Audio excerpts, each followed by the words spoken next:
भैया पहचान कैसे होगी? सिर्फ मेरे दोस्त इस एक वाक्य को पकड़ लेना, आप गलती नहीं करोगे। इनमें से कौन पुल्लिंग नहीं है? कौन सा शब्द है जो पुल्लिंग नहीं है? पुल्लिंग का मतलब क्या होगा दोस्त? आपका पुरुष जाति का बोध कराएगा। क्या बोलोगे? पुरुष जाति का बोध कराता है। किसका? पुरुष जाति का। और स्त्रीलिंग से मतलब क्या होगा दोस्त आपका? स्त्रीलिंग से मतलब होगा भैया जी वो हमें किसका बोध कराएगा? स्त्री जाति का बोध कराता है। किसका? स्त्री जाति का बोध कराता है। किसका बोध कराएगा? स्त्री जाति का बोध। मुझे बताइए हिंदी भाषा में लिंग कितने होते हैं? सारे दोस्त बताएं, हिंदी भाषा में लिंग कितने प्रकार के होते हैं? तो हिंदी भाषा कहती है कि लिंग जो है वो दो होंगे दोस्त आपका। और कौन कौन से होते हैं? सिर्फ आपके दो ही लिंग होते हैं। एक या तो स्त्री जाति का बोध कराने वाला या फिर आपका पुरुष जाति का बोध कराने वाला। ठीक है भैया, पहचान कैसे होगी? सिर्फ मेरे दोस्त इस एक वाक्य को पकड़ लेना, आप गलती नहीं करोगे। ठीक है, पहचान कैसे हो कि कौन स्त्रीलिंग है कौन पुल्लिंग है? एक तो दोस्त आप सर्वनाम का प्रयोग कर सकते हैं। सर्वनाम जानते हैं जी? थम्स अप करें। सर्वनाम का प्रयोग होगा मेरा, मेरी, अपना, अपनी आदि शब्दों को लगा करके। अगर आ शब्द से सही अर्थ बने, आ पुल्लिंग की पहचान है। ये किसकी पहचान है? पुल्लिंग की पहचान है। और यदि ई से सही बैठे, क्या बोलोगे? ई से सही बैठे तो क्या होगा? आपका स्त्रीलिंग की पहचान होगी। जैसे मैं आपसे एक शब्द पूछने जा रहा हूं, मुझे बताना, भी क्वेश्चन को ना देखें, मुझे बताइए सब्जी में लिंग कौन सा होगा? सब्जी पुल्लिंग है कि स्त्रीलिंग है? सब्जी पुल्लिंग है या स्त्रीलिंग है? क्या बोलोगे? मेरी सब्जी या मेरा सब्जी? मेरी सब्जी या फिर मेरा सब्जी? क्या बोलेंगे? मेरी सब्जी या फिर मेरा सब्जी? क्या बोलोगे? भैया जी मेरी से पता चलेगा। और ई आया तो किसका बोध? यहां ई से मतलब नहीं है।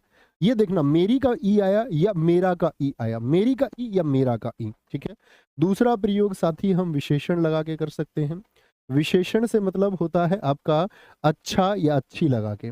ठीक है, अच्छा मोटा मोटी लगा लो, कोई दिक्कत नहीं है। अच्छा या अच्छी, तो अच्छी यहां पर ई है तो किसकी पहचान कराएगा? स्त्री की। ई। और आ है तो किसकी पहचान कराएगा भैया? पुल्लिंग की पहचान कराएगा। ठीक है, और तीसरा होगा आपका क्रिया। क्रिया का प्रयोग करके, क्रिया में मतलब किसी का भी शब्द हम बनाएंगे, रहा है और रही है। रहा है और रही है। अगर रही है आया है तो क्रिया, और रहा है आया है, आ आया है, तो आपका क्या होगा? पुल्लिंग होगा।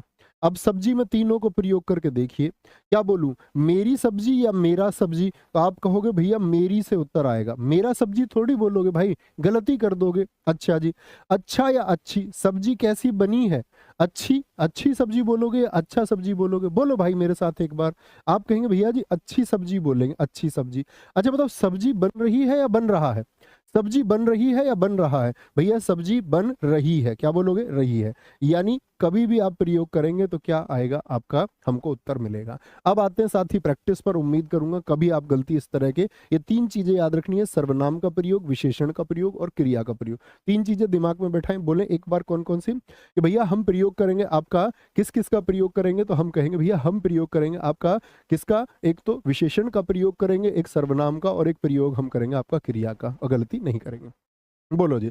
तो कौन सा? बचपन, मेरा बचपन या मेरी बचपन? तो क्या बोलोगे? भैया मेरा बचपन तो बड़ा बड़ा नटखट था। क्या बोलोगे? समुद्र बड़ा है या बड़ी है? समुद्र अच्छा है या अच्छी है? समुद्र अच्छा है। ठीक है, मेरा समुद्र या मेरी समुद्र? मेरा समुद्र। ठीक है, समुद्र बढ़ रहा है या समुद्र बढ़ रही है? बढ़ रहा है।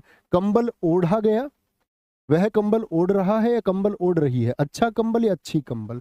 हम सब कर दो भाई। बात समझ में आई? मैंने आपको क्या समझाने का प्रयास किया? वायु चल रही है, वायु बह रही है। अच्छी वायु क्या बोलोगे? सूखी वायु, ठंडी वायु, ठंडा वायु नहीं बोल सकते। बात समझ में आई सारे साथियों का? हम सब चाहूंगा कि आपके बात समझ में आई तो फिर आप उत्तर दे पाएंगे।